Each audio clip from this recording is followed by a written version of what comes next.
a lifetime, you can become financially secured because you follow two simple rules. You save and invest. Your journey to financial fitness requires both saving and investing. Oftentimes, people use the terms interchangeably, but in practice, they are very different strategies and are both fundamental to attaining financial security. Saving money is a prerequisite for investing, and when you save, you're putting money away for future use, which could be a goal or an emergency. However, when you invest, you're purchasing assets that are likely to generate more money over time. The major factors in deciding which option to pick are time, risks, and gain or returns. Saving and investing both have a place in our financial plan and therefore should go hand in hand. You just need to know how to allocate money to each option depending on the kind of decision you need to make. In comparing and differentiating between the two tactics, saving involves putting money away for future purchases and emergencies, while investing involves purchasing assets that may increase in value. For example, stocks, mutual funds, and real estate. You can gain some interest on your savings if it is saved in a bank, but you earn a return on investments. For savings, interest rate is often fixed and generally lower than rates of return, while for investing returns, rates may vary, but they are generally higher than interest rates on savings. Savings are usually easy to access when needed, except if it's in the form of fixed deposits, while the capital put into an investment is often not readily available. You're usually only able to access your money after a certain period of time. In savings, money kept over time may lose value due to inflation, while good investments can help you beat inflation. Savings are best for short-term goals, while investments are suitable for long-term goals. And in terms of losing capital, there is little to no risk involved in saving, while all investments are risky, but the levels of risks vary. Higher risk investments often yield larger returns. The key to know if and when to put your money into a saving or investment plan depends on your reason for wanting to grow it. 3 questions you should ask yourself before making that decision would be: do I have any savings?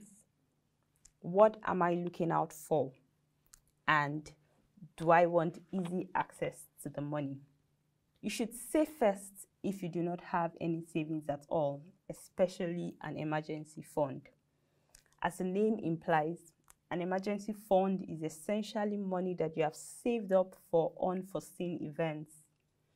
Life can be quite unpredictable, and a good way to guard against financial disaster is by having an emergency fund to fall back on when unexpected expenses and events like car repairs, medical bills, and job loss show up. However, the first thing you want to look at is your personal income and your expenditure statements. What does your expense sheet look like, and how can you go about trimming your expenses to allow you save up more?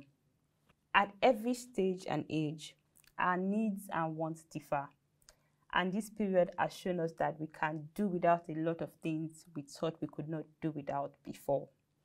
What do you intend to use the money for, and when do you need it? Do you need the money for a long-term or short-term goal? For example, if you need the money in the near future for a big purchase like buying a car, then you should save rather than invest. This is because investing the money you need in the short term is risky. Your investment might lose its value, and by the time you need the money, you might not be able to wait for the value to rise again. And in that case, you will lose money. However, investing is the advisable option to achieve your long-term goals. Investing gives you financial security and is a good way to protect yourself from inflation and other economic uncertainties. If you want easy access to the money, then you should save. Investing is rewarding, but it also takes time to mature and earn you good profits. When it comes to saving and investing, keep in mind that you can actually do both. It does not have to be either or, and there is always the option of saving some and investing your funds once a plan is in place. It all depends on what your financial goals are and the funds available at that time. People's financial goals and risk tolerance differ, so take time to learn about the right investments for your risk tolerance. If you have questions or comments, kindly send a mail to programs@proshareng.com and business@proshareng.com.